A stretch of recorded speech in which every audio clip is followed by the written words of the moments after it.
First of all, culture really drives performance. I think we all know that creating the right culture actually fosters employee engagement, employee productivity, customer satisfaction, and ultimately also shareholder value.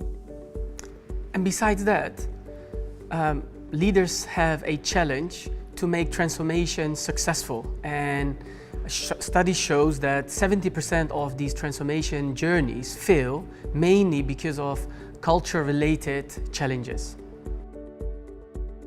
In our view, the easiest way to explain corporate cultures is maybe the iceberg metaphor.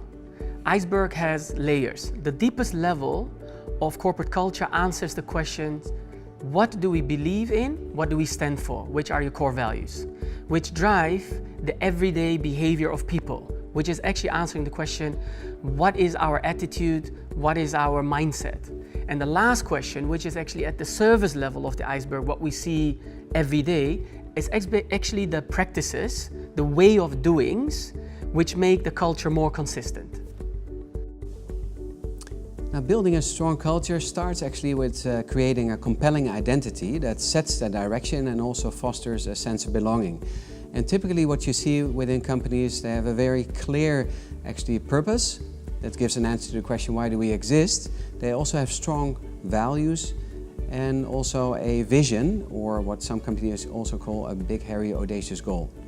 Second, what you see in companies with strong cultures is that they have very inspiring and connecting leaders. Leaders that walk the talk, set the direction, connect with people and make sure that things really happen. Third, it's about employee engagement as well. Hiring the right people with the right will and the right skill. We often say you have to hire for attitude and you have to train for skills, and not accepting a culture of mediocrity. And fourth, it's also about customer centricity, putting the customer at the heart of everything you do. Based on our experience, CEOs have culture on their dashboard because it's part of the top 3 headaches of CEOs these days. And besides that, studies show that actually only 20% of organizations think they have the right culture to be future-proof. So there's a need for improving their culture.